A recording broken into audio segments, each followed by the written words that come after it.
Well, Sacramento County's oldest cold case has finally been solved 52 years later after a county court reporter was murdered. Authorities say they know who the suspected killer is. قضية باردة لم يتم حلها إلا بعد 52 عام من تنفيذ الجريمة. منو منفذ الجريمة وشنو تفاصيل القضية؟ هذا اللي راح نعرفه. 25 أكتوبر 1970 بهذا التاريخ تحديداً، بينما كانت مدينة ساكرامنتو بولاية كاليفورنيا تنام شيئاً فشيئاً، كان أكو شيء شرير يحدث داخل غرفة نانسي بنالك بشقتها الواقعة بمقاطعة ساكرامنتو كاليفورنيا. نانسي كانت موظفة، عندما لم تحضر ثاني يوم للعمل زملائها بالعمل قلقوا عليها فاتصلوا عليها لكن دون إجابة، فقرروا زملائها أنه يتوجهون لشقة نانسي ماري ويبحثون عنها، وأقنعوا صاحب العمارة أنه يفتح الشقة بالمفتاح الاحتياط، لكن عندما فتحوا باب الشقة ودخلوا الشيء شافوه كان فظيع. نانسي ماري كانت مقتولة ومغطاة بالدم. شنو اللي صار بتلك الليلة المصيرية اللي تحولت بيها نانسي إلى ضحية مقتولة بدم بارد؟ تابعوا وياي التفاصيل.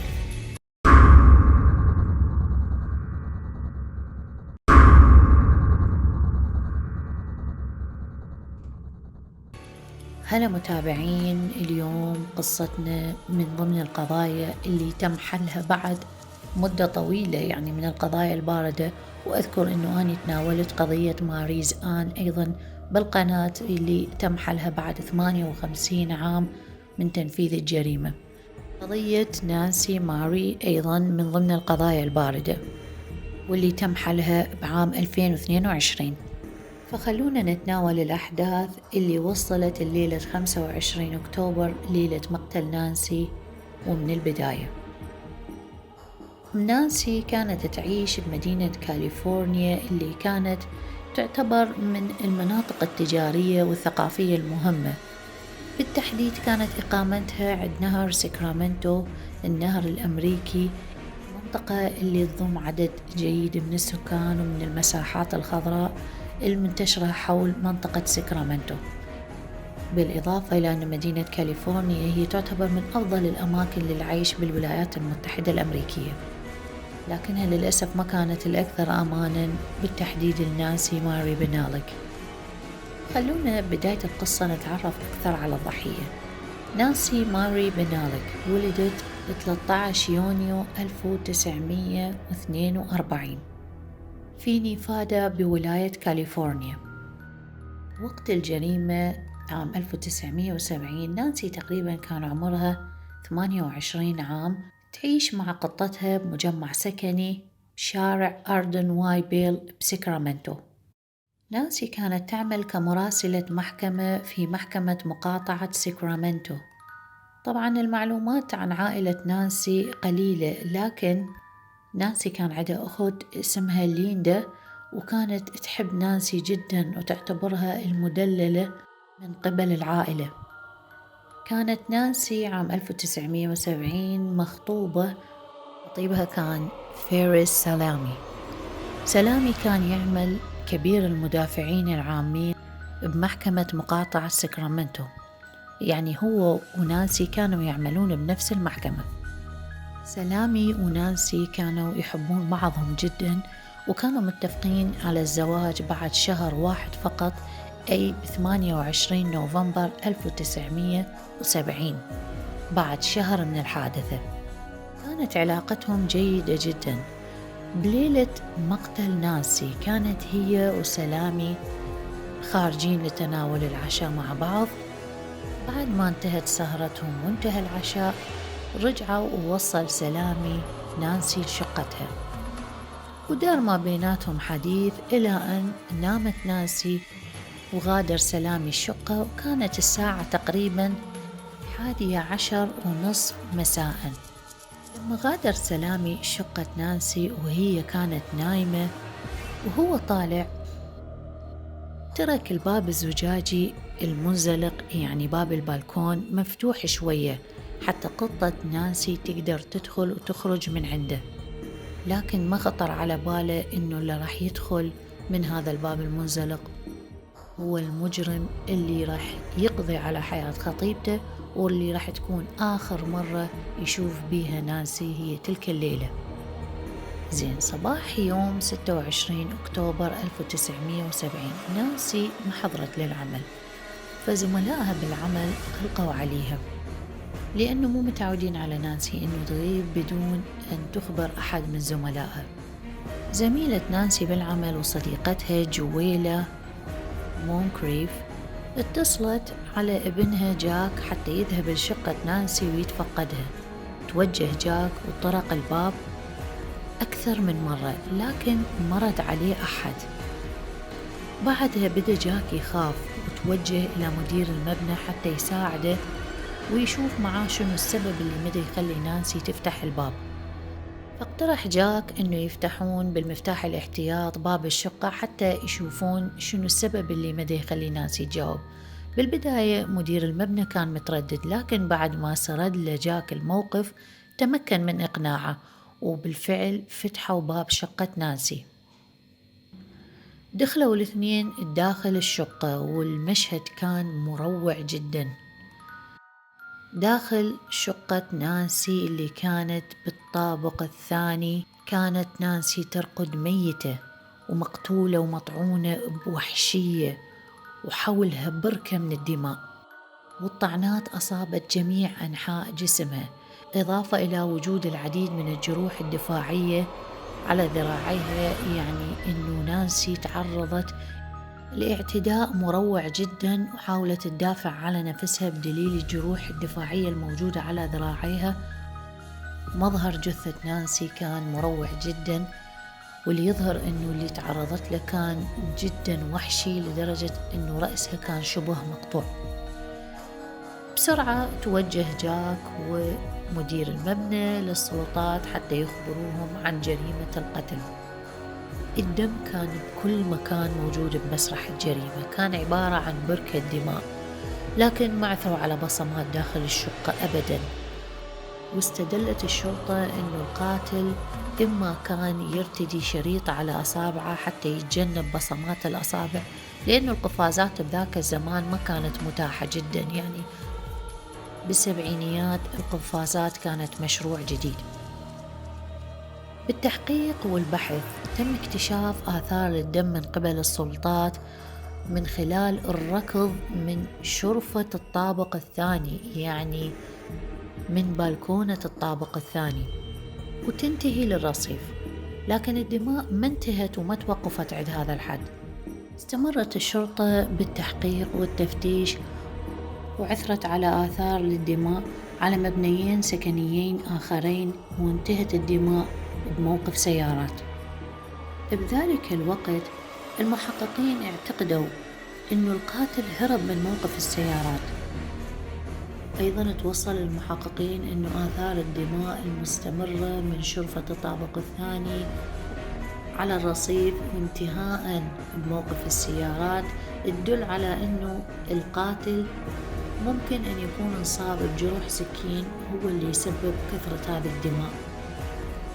بعد أن تم نقل جثة نانسي للمستشفى وفحص الجثة وظهور تقرير الطب الشرعي، أظهر أن جسد نانسي قد أصيب ب30 طعنة في جميع أنحاء الجسم. ويعتقد المحققون أن نانسي انقتلت بين منتصف ليلة 25 من أكتوبر والساعات الأولى من 26 أكتوبر 1970. طبعا تم التحقيق مع الكثيرين، وصلوا إلى 500 شخص بغضون شهر، لكن ما ظهر ولا مشتبه بهم لجريمة قتل نانسي، لأن قضية نانسي كانت تفتقر للخيوط البسيطة. يعني نانسي ما كان عندها أعداء حتى يروحون يدورون وراهم ويعرفون من اللي كان وراء مقتلها. كانت موظفة بسيطة متصالحة تقريبا مع الكل، لكن اللي جعل مجرم ينفذ هذه الجريمة وبهذه الوحشية هو اللي حير الشرطة. يعتقد المحققين أنه من خلال درس مسرح الجريمة أنه شخص رشيق تسلق من شرفة الطابق الثاني ودخل غرفة نانسي من خلال الباب المفتوح قليلاً.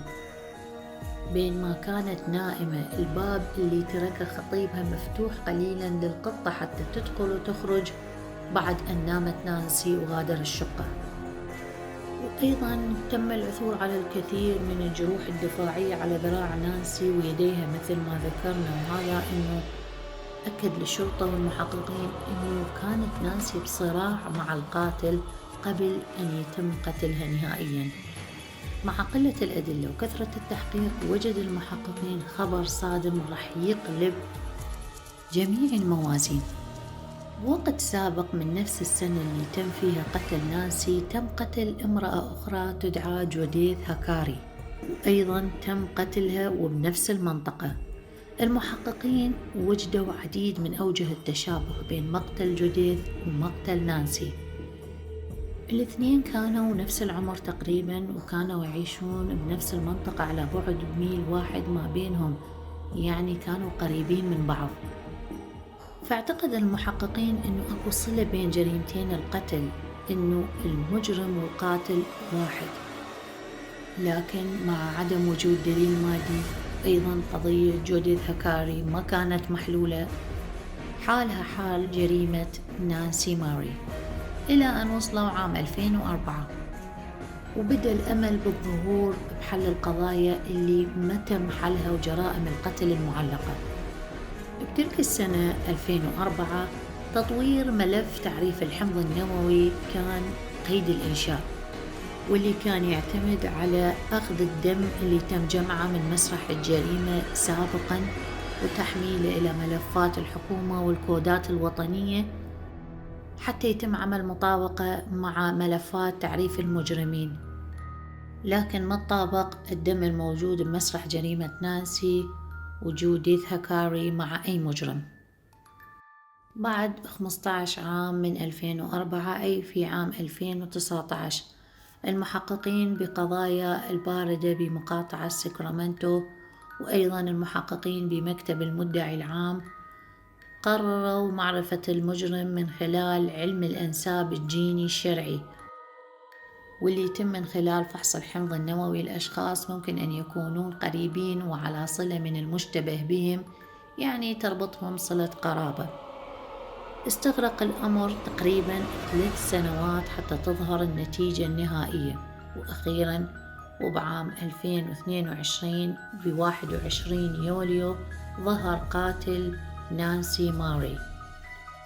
قاتل نانسي ماري بنالك البالغ من العمر 28 عام كان اسمه ريتشارد جون ديفيس. ولد ريتشارد جون عام 1943.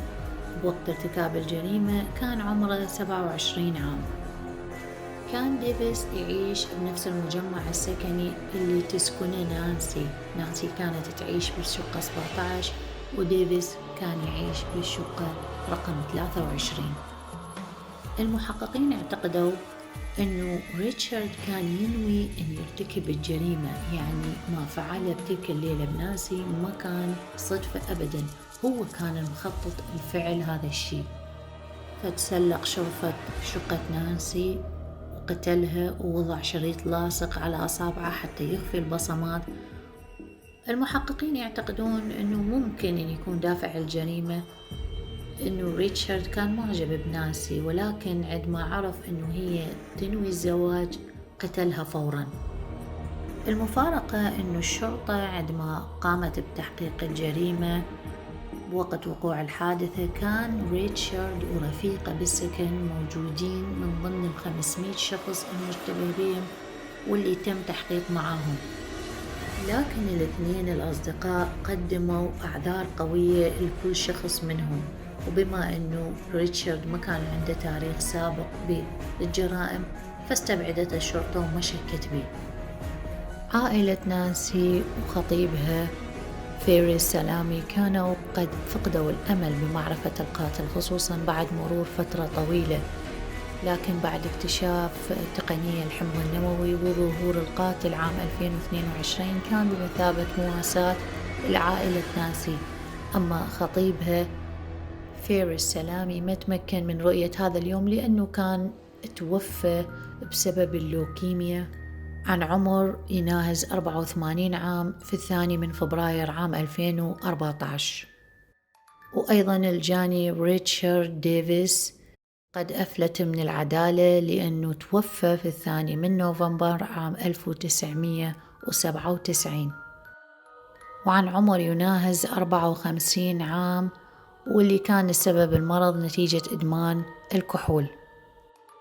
عائلة نانسي وبالأخص أختها ليندا شكروا جدا تقنية الطب الشرعي لتكنولوجيا الحمض النووي اللي لولاها ما كانوا رح يعرفون القاتل، لكنها أصرت أنه هم رح يكونون سعداء أكثر لو شافوا قاتل بنتهم خلف القضبان.